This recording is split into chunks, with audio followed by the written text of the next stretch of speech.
بسم اللہ الرحمن الرحیم۔ انکہی بات کے ساتھ وجیح احمد صدیقی، اور حالت حاضرہ پر بات ہو رہی ہے اور ذکر ہے یوکرین کا، کیونکہ اس خطے پر اس کے اثرات مرتب ہو رہے ہیں اور دنیا پر بھی اس کے اثرات مرتب ہو رہے ہیں۔ یوکرین کے ساتھ وہی ہوا جو مشرقی پاکستان میں پاکستان کے ساتھ ہوا تھا کہ امریکی بحری بیڑے کا انتظار کرتے رہے کہ ساتواں بحری بیڑا بھارت کی مداخلت کو روکنے کے لیے آ رہا ہے، اور ہمیں انتظار ہی رہا۔ اور یوکرین میں بھی نیٹو کی فوجوں کے آنے کا یوکرینی صدر ولادیمیروف کو انتظار رہا، اور انہوں نے اس کا شکوہ بھی کر ڈالا کہ ہم وہ انتظار ہی کرتے رہ گئے۔ بہرحال روسی وزیر خارجہ سرگئی لاروف نے پیشکش کی ہے کہ روس مذاکرات کے لیے تیار ہے اگر یوکرین ہتھیار ڈال دے۔ اب اس دوران جو ہے وہ روس نے اپنی فوجی قوت کا، عسکری طاقت کا بھرپور مظاہرہ کیا۔ چرنوبل میں جو ایٹمی پلانٹ ہے اس پر قبضہ کر لیا۔ یہ چرنوبل کا پلانٹ وہی ہے جس کے اندر سے ایک زمانے میں تابکار مواد لیک ہوا تھا، اور جس سے چرنوبل کے کئی لوگ جو ہیں وہ مارے گئے تھے، بیمار ہو گئے تھے۔ بہت تیزی کے ساتھ وہاں پر تابکاری پھیلی تھی۔ تو اس پلانٹ پر قبضہ کر لیا ہے، جس پر امریکہ کو تشویش ہے۔ امریکہ کو ہر اس معاملے پر تشویش ہوتی ہے جہاں اس کی طاقت کو چیلنج کرنے والی کوئی چیز آ جاتی ہے۔ وہ دنیا کو ڈراتا ہے ایٹمی ہتھیاروں سے، کیونکہ دنیا کے جدید ترین ایٹمی ہتھیار اس کے پاس ہیں۔ اگر اس کے مقابلے میں روس کے پاس بھی تھے، لیکن سوویت یونین کے ٹوٹنے کے بعد روس کمزور ہو گیا، لیکن وہ زخمی شیر ہے۔ اور صدر پوٹن کے جی بی کے سابق افسر رہے ہیں اور شاید سربراہ بھی، وہ اس بدلے کو لینا چاہتے ہیں، اور وہ سوویت یونین کا کسی اور انداز سے اب احیا چاہتے ہیں۔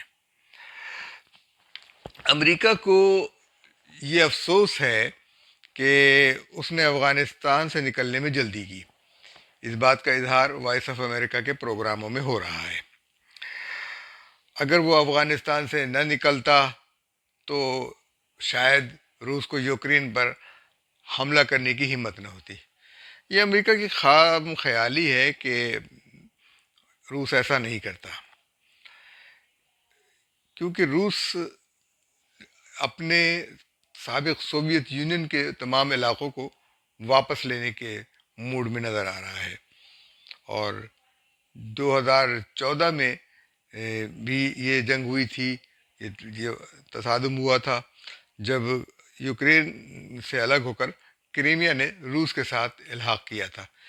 کرائمیا کبھی مسلم اکثریتی علاقہ تھا، لیکن اب اس کی آبادی جو ہے وہ 65% آبادی جو ہے وہ روسیوں پر مشتمل ہے، اور باقی 24% کہتے ہیں کہ اس کے اندر یوکرینین ہے۔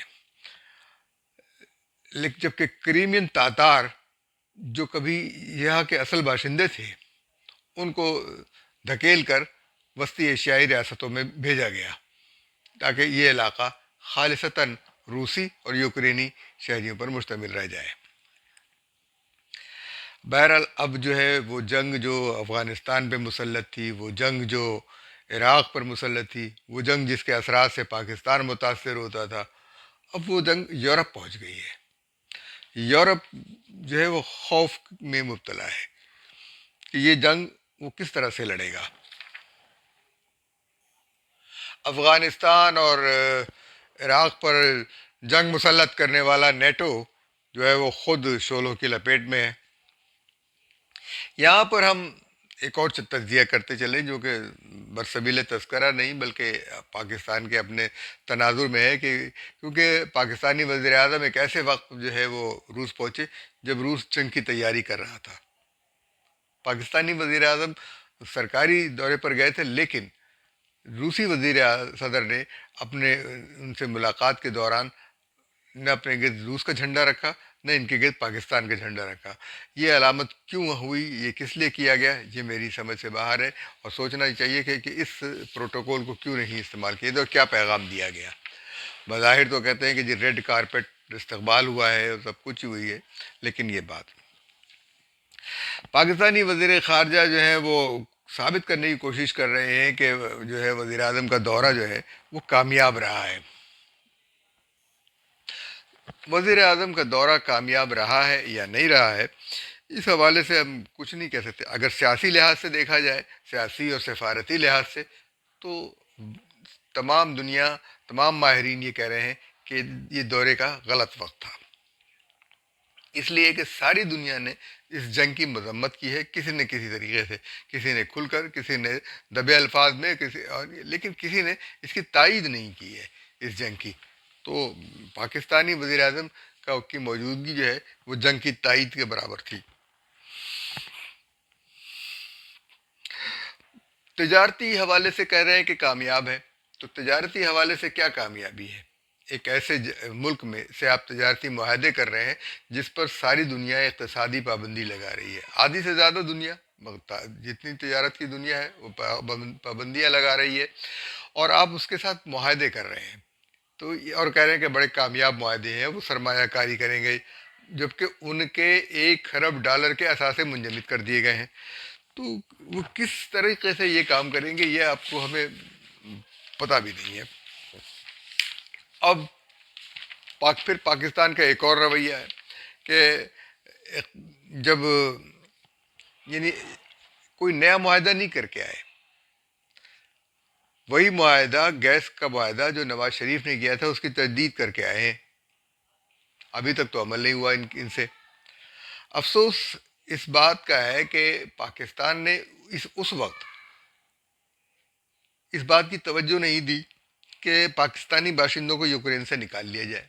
اب وہ وہاں پھنسے ہوئے ہیں، ان کا کوئی مددگار نہیں ہے، سفارت خانہ بھی فرار ہو کر ترنوول چلا گیا ہے، اور پاکستانی سفیر میجر جنرل نویل کھوکھر لاپتہ ہو گئے ہیں، لوگوں کو نہیں مل رہے، اور ان کو فون کیا گیا تو انہوں نے کہا کہ آپ لوگ کو کہا گیا تھا کہ آپ ترنیول آ جائیں، حالانکہ ترنیول جانے کی انہوں نے کسی کو اطلاع نہیں دی تھی۔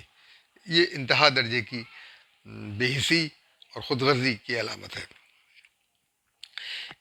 اس قسم کی حرکتیں جو ہے وہ مارشل اللہ افسران نے مشرقی پاکستان میں بھی کی تھی کہ لوگ سرکاری ملازمین کے سامان کو اتروا کر اپنے گھر کا سامان پنڈی بھجوا دیا، اور جو اس جہاز کے اندر وہ آخری جہاز تھا جس سے لوگوں کو جانا تھا، اور وہ جو لوگ بچ گئے وہ مکتی باہنی کا نشانہ بن گئے۔ تو اس طریقے سے یہاں پر انہوں نے یہ یوکرین میں بھی کیا ہوا ہے کہ وہ جنگ زدہ علاقے میں ہے، اور ہتھیار، میزائل، کسی کی شہریت اور نام نہیں پوچھتا۔ نیٹو اور مغربی ممالک جو ہے شور بہت مچا رہے ہیں، لیکن ماسکو کے مقابلے پر نہیں آ رہے، اور یہاں تک کہ امریکہ نے یہ کہہ دیا ہے کہ اتوار تک جو ہے وہ قبضہ مکمل ہو جائے گا۔ یہ امریکہ کو کیسے معلوم کہ اتوار تک قبضہ مکمل ہو جائے گا؟ اسے کیسے یقین؟ اس کا مطلب یہ ہے کہ اس سازش میں وہ کہیں نہ کہیں شریک ہے،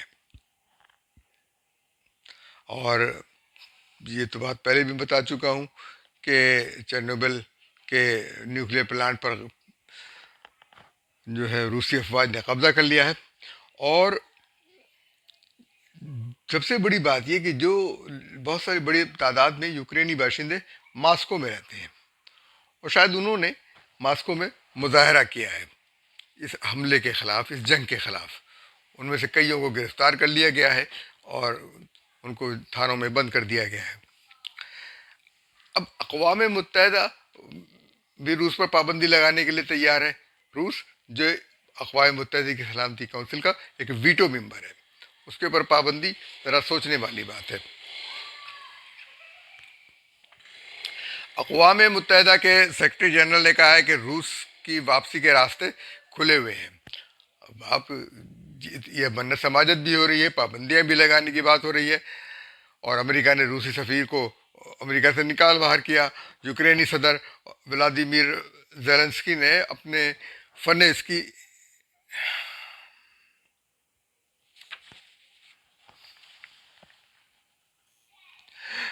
یوکرینی صدر ولادیمیر زیلنسکی نے شکایت کی کہ دنیا ان کا ساتھ نہیں دے رہی ہے۔